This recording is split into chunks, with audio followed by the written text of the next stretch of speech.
The text came at 3:47 a.m., lighting up my bedroom like an accusation. Amanda, stay away from Mom's funeral. You abandoned her when she needed you most. We don't want you there. None of us do. I stared at my sister's words until they blurred, thinking about the $4,300 hospice bill I paid last week. The specially ordered hospital bed in Mom's room that cost $12,000. The private nurse, Maria, who I'd hired for night shifts at $45 per hour. All handled quietly, through my lawyer, because Mom had asked me to let Amanda think she's in charge. It's the only thing that makes her feel important. My phone buzzed again. Amanda, don't bother responding. Just know you're not welcome. You made your choice when you moved to Chicago and left us to care for her. I got out of bed and walked to my home office, unlocking the bottom drawer of my filing cabinet. Inside was a folder labeled Mom, 2023. Every payment, every medical record, every late-night call with her doctors, documented and dated. The truth was, I hadn't abandoned anyone. I just learned to love my mother from a distance that kept Amanda's toxicity at bay. Ms. Davidson. Maria's text popped up. I'm so sorry about your mother. I was with her at the end. She asked me to tell you she understood, and that the blue envelope is in her dresser. The blue envelope. Mom's cryptic mention during our last lucid conversation 3 weeks ago. When the time comes, she'd whispered, remember the blue envelope. It's all there. My landline rang, the private number only 5 people had. I picked up, knowing who it would be. Catherine, Howard Brennan's familiar voice, my mother's lawyer for 30 years. She passed an hour ago, peacefully. I know, I said quietly. Amanda's already banned me from the funeral. He made a sound between a sigh and a snort. Yes, well, about that. Your mother left very specific instructions. The blue envelope, in her dresser? You knew. She mentioned it. What's inside? I can't say yet. But be at Morgan Brothers' funeral home tomorrow at 2 p.m. Don't engage with Amanda. Don't argue. Just be there. I looked at the stack of medical bills on my desk. 5 years of quietly handling everything while Amanda posted Facebook updates about being Mom's devoted caregiver and telling relatives how I'd abandoned the family. Howard, I said, I've been hiding my involvement because Mom asked me to, protecting Amanda's ego. Maybe it's time. Wait, he cut me off. Your mother knew exactly what she was doing. Trust her plan. After hanging up, I opened my laptop and clicked through photos from the last 5 years. Mom and me at her favorite cafe, taken during my business trips to Boston that were really care planning visits. Weekly FaceTime screenshots of us doing crossword puzzles together. The calendar alert still set for our daily 4 p.m. calls. Amanda had no idea. She thought those calls went to her phone, thanks to the carefully programmed forwarding system I'd set up. Mom hadn't wanted to hurt her, but she'd needed to hear my voice every day. My phone buzzed with another text from Amanda, this time to our family group chat. Making final arrangements for Mom. Small, private funeral tomorrow at 2 p.m. Close family only. Some people who abandoned their mother and only care about inheritance aren't welcome. You know who you are. 3 cousins immediately responded with supportive emojis. Aunt Susan chimed in. You're such a devoted daughter, Amanda. Your mother was so lucky to have you. I added the messages to my documentation folder, then opened my email. Howard had sent the funeral home address and one instruction. Bring ID and the power of attorney documents. At 1:45 p.m. the next day, I parked across from Morgan Brothers' funeral home. Amanda's social media was already active. A selfie of her in black, caption reading, "Saying goodbye to my beloved mother. Some people won't be here because they couldn't be bothered to care for her. But those who truly loved her will gather today." I watched my relatives arrive.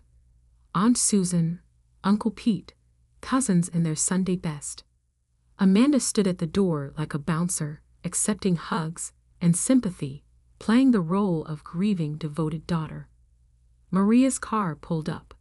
She saw me and nodded once. In her hand was a large blue envelope. At precisely 2 p.m., I stepped out of my car. Amanda spotted me immediately, her face darkening. "How dare you?" she hissed, moving to block the entrance. "I told you to stay away." Behind her, Howard appeared in the doorway. "Actually, Amanda, Catherine is not only welcome, she's required to be here. Your mother's explicit instructions." "Mom would never," Amanda started. "Mom did," I said quietly, pulling out my phone. "And before we go in, you might want to see exactly what she wanted everyone to know." I held up the screen, showing 5 years of receipts, medical orders, and daily care logs. Amanda's face went from angry to pale in seconds. "That's not possible," she whispered. "You abandoned us. You left.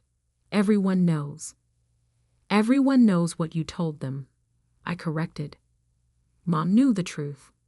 And apparently, I nodded toward Maria and the blue envelope. She documented everything. Howard cleared his throat. "Shall we begin? There's quite a lot to discuss." Amanda's carefully constructed narrative was about to shatter. And for the first time in 5 years, I didn't have to pretend it wasn't there. The funeral home's reception room felt too small for the weight of secrets it was about to hold. Family members shifted uncomfortably as Howard asked everyone to be seated, his briefcase and Maria's blue envelope sitting ominously on the podium. "Before we proceed with the service," Howard began, "Margaret Davidson left explicit instructions about how this day should unfold." Amanda tried to interrupt. "We don't need to." Actually, Howard cut in firmly. "We do. It's a condition of the will." He opened the blue envelope first, removing a USB drive and a handwritten letter. "Margaret recorded this video 3 months ago. She was of sound mind, with 2 physicians and myself as witnesses." The projector hummed to life, and suddenly Mom was there on the wall, thin but clear-eyed, sitting in her favorite armchair. The timestamp showed March 15, 2023, 2:14 p.m. "If you're watching this," she began, "I'm gone, and Amanda has probably already tried to prevent Catherine from attending my funeral." The room went silent. Aunt Susan's supportive hand dropped from Amanda's shoulder. "For the past 5 years," Mom continued, "I've asked Catherine to hide her involvement in my care. Not because she wanted to, but because I needed to understand something about my daughters. And now I do." She held up a stack of papers, copies of the same documentation I had collected. "Catherine has paid for my medical care, arranged my hospice, hired my nurses, and called me every day at 4 p.m. Those calls Amanda claimed were coming to her, forwarded from Catherine's line, at my request. The expensive treatments Amanda told everyone she funded.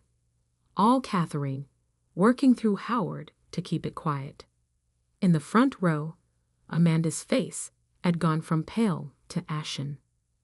"Why the deception?" Mom continued. "Because Amanda needed everyone to think she was my devoted caregiver. She needed the attention, the praise, the social media sympathy. And I enabled that, to see how far she would go."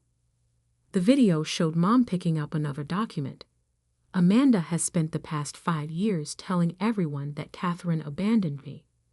Posted it on Facebook, told our family, even had our church prayer group believing it. All while living in my house rent-free, using my credit cards, and taking credit for the care her sister provided. Aunt Susan made a small sound of distress. Uncle Pete was staring at his hands. But here's what truly broke my heart. Mom's voice hardened slightly. Last month, Amanda sold my wedding ring collection, pieces I specifically told her were meant for Catherine. She claimed I had given them to her, then used the money to take a cruise. She posted photos of that cruise the same week Catherine was quietly paying $23,000 for my new heart medication. Maria, standing by the door, nodded in confirmation. She had been there when Amanda took the rings, ignoring Mom's protests. So today, Mom continued, the truth comes out. In this envelope is a complete accounting of the past 5 years. Every payment Catherine made. Every lie Amanda told. Every post, every text, every manipulated moment. Howard paused the video, turning to address the stunned room. There's more, but first, Amanda, would you like to explain the rings? Amanda stood up, hands shaking. This is elder abuse. Catherine manipulated Mom, turned her against me. I was here every day. I posted about being here every day. I corrected quietly. Actually, being here was different. Would you like to see the security footage from Mom's cameras? The ones that show how many nights you really spent devotedly caring for her. You spied on me? No, Howard interjected. Margaret did. She wanted evidence of exactly how her daughters behaved when they thought no one was watching. He pressed play again. Mom's face reappeared, softer now. Catherine, my darling girl, I'm so sorry I asked you to hide your love, to watch while your sister twisted the truth. But I needed to know. Would you care for me without recognition? Love me without praise? You did, every day. Tears I hadn't expected slid down my face. Amanda, Mom continued, I love you. But this performance you've created, this false narrative about your sister, it ends today. The truth is in this envelope, and the consequences are in my will. The video ended. Howard opened his briefcase. The will reading follows the funeral, he announced. But Margaret wanted everyone to know exactly why things are divided as they are. No contests, no confusion, no manipulation of facts. Amanda sank back into her chair, her carefully constructed world crumbling. The relatives who had been comforting her moments ago now sat with visible discomfort, processing 5 years of manufactured drama. Maria stepped forward, adding a thick folder to Howard's stack. I have the nursing logs, she said clearly. Every visit, every payment, every time Amanda said she was here, but wasn't. And every time Catherine called, visited, or arranged care while asking us to let Amanda take the credit. Aunt Susan was crying quietly. Uncle Pete had moved to the back row, avoiding everyone's eyes. Our cousins studied their phones, probably deleting supportive comments from Amanda's posts. Howard gathered his materials. The service begins in 20 minutes. Margaret asked that we all sit with this truth before saying goodbye.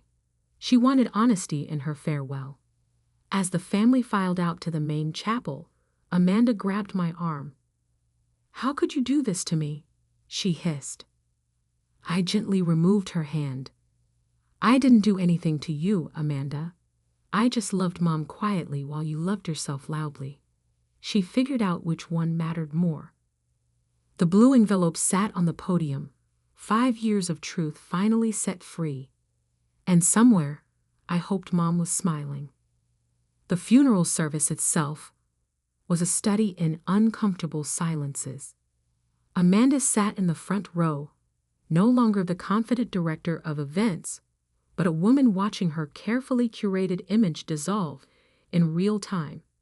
Every time someone mentioned Mom's devoted care, the words carried new weight, heavy with exposed truth. I delivered my eulogy second, after Amanda's performance of grief that now rang hollow to everyone present. Mom taught me that love doesn't need an audience. I began, touching the podium where her photo smiled at the gathered family. She showed me that real care happens in quiet moments, in daily decisions, in choosing to do what's right even when no one is watching, especially when no one is watching. From the corner of my eye, I saw Maria nodding slightly. She held a tissue to her eyes, perhaps remembering all those nights when I'd called to check on Mom's comfort, always asking her to let Amanda take credit for any improvements. The last time we spoke, I continued, Mom told me about watching the sunrise through her window. She said, Katie, some people need to paint their names across the sky to feel important. Others just make sure the sun has a clear path to rise. That was Mom, always seeing through to the heart of things. Amanda shifted uncomfortably in her seat. Several relatives were looking between us, mentally rewriting 5 years of family history. After the service, Howard gathered us in the funeral home's private conference room. The blue envelope had multiplied into several files, spread across the polished table. Before we proceed with the will, Howard began, Margaret left specific instructions about family heirlooms.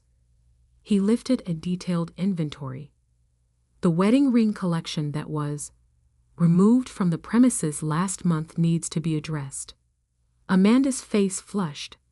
I told you, Mom gave those to me. Actually, Howard slid forward a notarized document. Margaret explicitly documented her wishes regarding the rings on February 12th, including this video statement. He played a short clip on his tablet. Mom, sitting in her hospital bed, spoke clearly.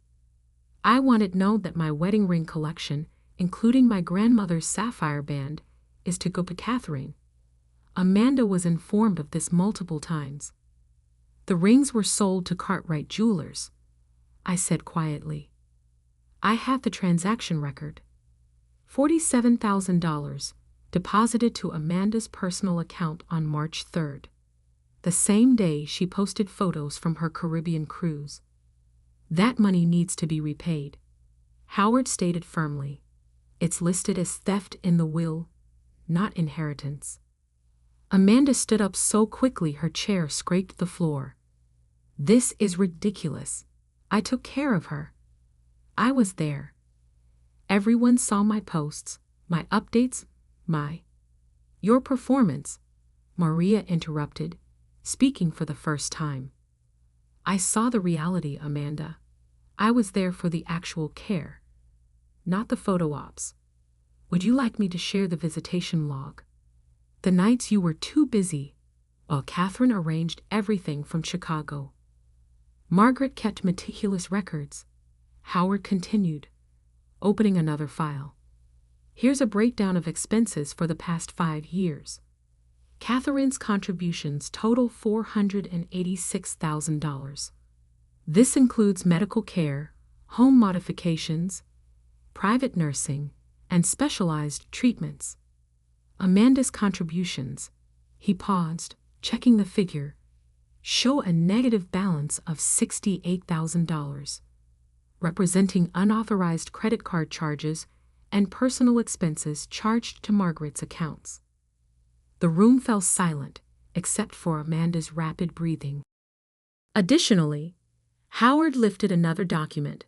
Margaret recorded every instance of Catherine's involvement that Amanda claimed as her own. 57 Facebook posts taking credit for care arrangements Catherine made. 32 family emails describing devotion that camera footage proves didn't exist. and one particularly concerning Instagram campaign soliciting donations for medical expenses that were already being paid by Catherine. "That's fraud," I said softly. "The donations, Amanda. What happened to that money?" She wouldn't meet my eyes. Howard answered instead. "According to bank records, $23,400 was raised through Amanda's social media appeal. The funds were used for a down payment on her new Mercedes." Aunt Susan gasped. She had donated $5,000 to that campaign. "Here's what's going to happen," Howard stated, his tone leaving no room for argument. "The will reading follows shortly, but Margaret required these issues be resolved first. Amanda, you have 30 days to repay the ring money.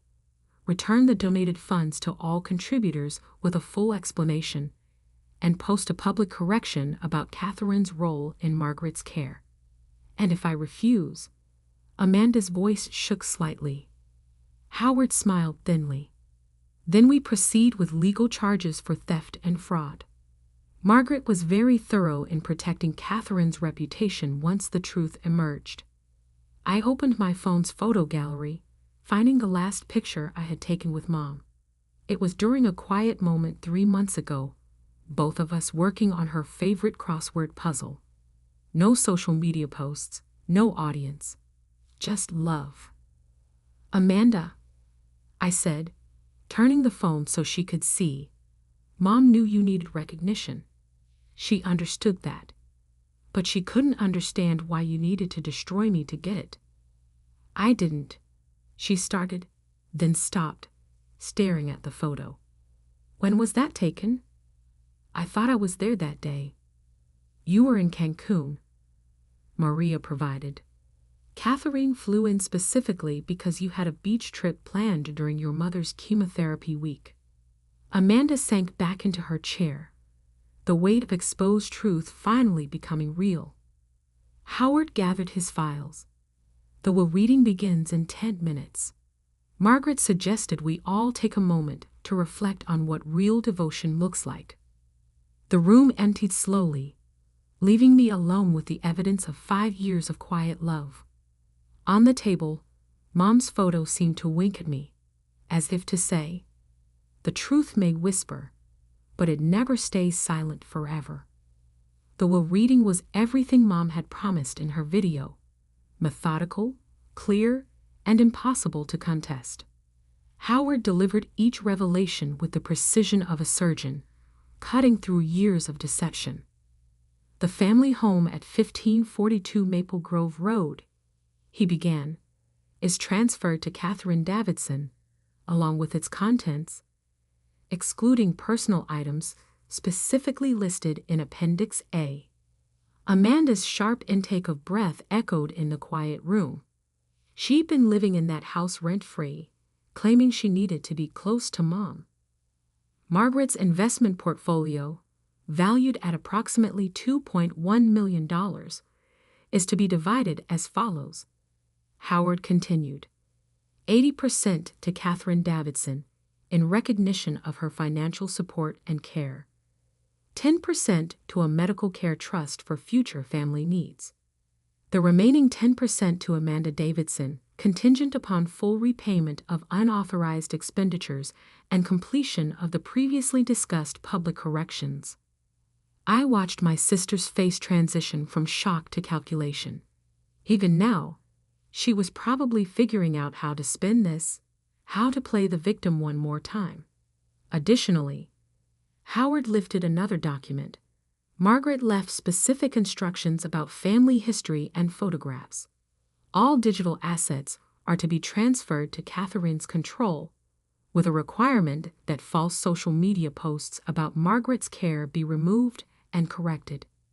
"You can't control what I post," Amanda protested weakly. "No," Howard agreed, "but Margaret's estate can sue for defamation if you continue to misrepresent events." She was quite clear about that. The next hour unfolded like a careful demolition of Amanda's carefully constructed narrative. Every account, every heirloom, Every piece of Mom's life had been designated with purpose, not just distributing assets, but restoring truth. Maria provided a final statement about Mom's last days. Margaret was at peace with this decision, she said softly. She told me, "My greatest gift to Catherine is letting everyone finally see her heart. My last lesson for Amanda is showing her that truth doesn't need an audience to matter." 2 weeks later, I stood in Mom's, now my, kitchen, sorting through decades of memories. The house felt different without the hospital bed in the living room, without the constant beeping of medical monitors. Amanda had moved out silently the day after the funeral, leaving behind only a trail of expensive shopping bags and unpaid bills. My phone buzzed with a notification. Amanda had finally posted her required public statement. In light of recent revelations, I need to correct some things I've shared about my mother's care. While I'd presented myself as her primary caregiver, it was actually my sister Catherine who provided and funded most of Mom's medical support. I took credit for her contributions and misused funds intended for Mom's care. The truth is, Catherine never abandoned our mother. I abandoned my integrity. I'm sorry. The comments were a mix of confusion and dawning understanding. Aunt Susan had added a long post about learning the difference between performance and devotion. Uncle Pete shared the nursing home's official statement, praising my extraordinary behind-the-scenes support. I closed the social media apps and opened my email instead. Howard had forwarded the first round of repayment confirmations. Amanda returning donations to everyone who had contributed to her fraudulent fundraiser. The ring money was still outstanding, but Cartwright Jewelers had agreed to help track down and recover the pieces that hadn't yet been resold. Maria stopped by that evening, bringing a final box of Mom's medical records and a surprise, a journal she'd kept during her night shifts. "Your mother asked me to give you this after everything was settled," she explained, handing me a worn blue notebook. She wrote in it every night, documenting the truth she couldn't share yet. Later, after Maria left, I sat in Mom's favorite window seat and opened the journal. Her familiar handwriting filled page after page. Catherine called again tonight, checking every detail of my comfort. She thinks I'm asleep when she talks to Maria about treatment options, but I hear the love in every question. Another beautiful care package arrived from Chicago today. Amanda took photos with it for Facebook, but it was all Catherine. My brilliant Katie, hiding her light so her sister can shine. But a mother knows where the real light comes from. The last entry was dated just 3 days before she passed. I've spent 5 years watching one daughter build a fantasy while the other built a foundation. Catherine understood that love doesn't need likes or shares or public approval. She just loved me, quietly and completely. The truth is finally ready to be heard. I closed the journal, holding it close to my heart as tears fell freely. On the kitchen counter, Mom's favorite teacup sat where she'd last left it. I filled it with her preferred chamomile blend and settled back into the window seat. My phone buzzed one final time. A message from Howard. "Margaret left one last thing for you. Check the blue envelope's inside pocket." There, tucked in a corner I'd somehow missed, was a small handwritten note. "Katie, my love. Some people need spotlights to feel seen. You taught me that real love shines brightest in the quiet moments. Thank you for letting me protect Amanda's fragile ego one last time. Now it's your turn to step into the light. All my love, Mom." I sipped Mom's tea from Mom's cup in Mom's window seat. Now mine, all mine, earned through love rather than performance. Outside, a family of cardinals settled into the bird bath I'd had installed for her last spring. No one would post about this moment. No one would claim credit or seek attention. And that, I finally understood, was exactly how Mom wanted it. Real love doesn't need an audience. It just needs to be true.